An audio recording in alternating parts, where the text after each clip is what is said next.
Bonjour et bienvenue sur la chaîne des rendez-vous de la gestion. Nous sommes aujourd'hui avec Olivier Cassé qui va nous parler d'un fonds Generali Investment SICAV SRI Aging Population. Dis-moi Olivier, ce fonds a une thématique particulière. Est-ce que tu peux nous l'expliquer? Oui. Ce portefeuille est investi en actions européennes de sociétés qui, grâce à leur portefeuille produit ou à leurs services offerts à leur clientèle, vont bénéficier du vieillissement de la population.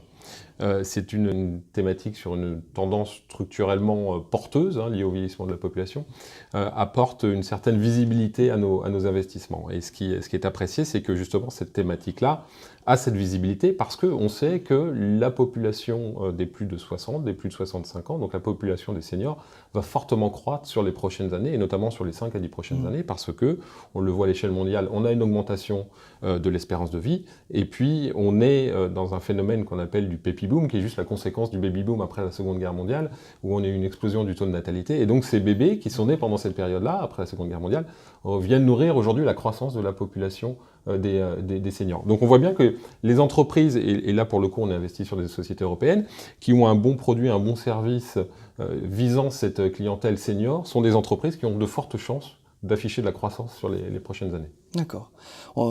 J'ai vu aussi que le fonds est éligible à l'ISR. Qu'est-ce que ça apporte à la gestion, au fonds en plus? Exactement. C'est vrai que chez Generali Investment, c'est un petit peu dans notre ADN. On est une filiale d'un grand groupe d'assurance qui est le groupe Generali.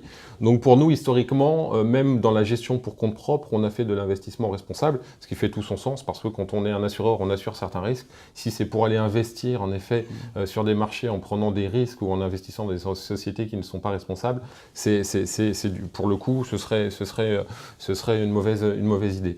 Donc on fait l'analyse extra-financière chez Generali Investment des entreprises. Donc on va analyser les entreprises par rapport à leur secteur sur des critères extra-financiers, donc les critères ESG liés à l'environnement, au social ou à la gouvernance, pour voir en effet que ces sociétés sont responsables par rapport à ces enjeux-là.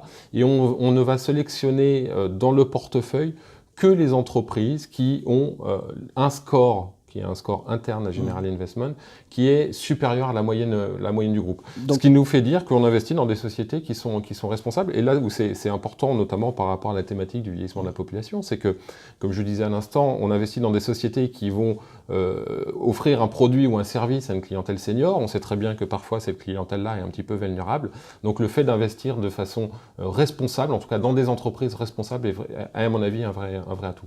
Donc le fait de choisir des entreprises vertueuses n'entame pas un petit peu la performance? Non, mais en tout cas, depuis le lancement du fonds, qui a plus de 3 ans aujourd'hui, en effet, on a vu que les performances sont quand même d'un bon niveau, et en tout cas, on a surperformé les marchés actions sur la période. Et pour nous, au contraire, on vient démontrer qu'à travers cette analyse-là, on crée également de la valeur.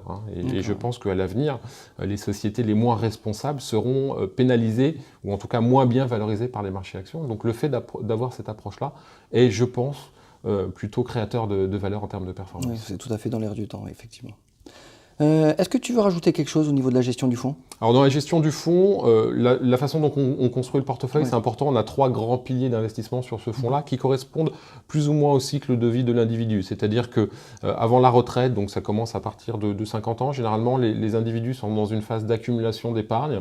Et donc on a un premier pilier d'investissement qui est lié à l'épargne retraite. Et donc on va retrouver dans ce pilier-là des acteurs qui offrent des solutions d'assurance retraite ou des sociétés de gestion qui justement gèrent les encours pour les retraités.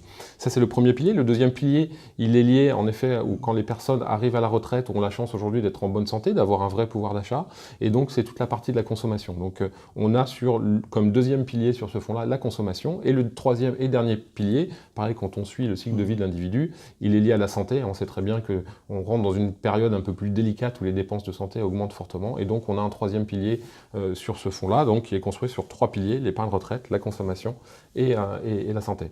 D'accord. En discutant dans les services, j'ai appris que dans ton fonds, il y a une anecdote. Est-ce que tu pourrais nous la raconter? Alors, des anecdotes, on en a plein, c'est vrai que, mais c'est vrai que dans nos investissements, ça reflète une tendance forte sous-jacente liée au vieillissement de la population. Donc on a des anecdotes qui sont assez sympathiques, d'autres un petit peu moins sympathiques et un petit peu plus délicates. Et quand on parlait des périodes de fin de vie, notamment là on essaie des sujets un peu plus délicats. Mais c'est vrai que dans la partie consommation, on investit dans une société belge qui est un des acteurs leader des couches pour adultes. Et quand on regarde la situation comme celle du Japon, qui est à mon avis une bonne indication parce que c'est le pays le plus âgé au monde, au Japon il se vend plus de couches pour adultes que de couches pour bébés. Donc on voit bien encore une fois l'intérêt par rapport au vieillissement de la population d'aller investir dans des sociétés qui sont des sociétés européennes mais qui bénéficient de cette tendance mondiale du vieillissement de la population. Donc voilà la petite anecdote qui peut faire sourire parfois. Je vous remercie d'avoir suivi cette interview avec Olivier. Vous allez retrouver sous la chaîne, comme d'habitude, l'ensemble des liens pour avoir le fonds en détail. Et merci Generali Investment. Merci Jérémy.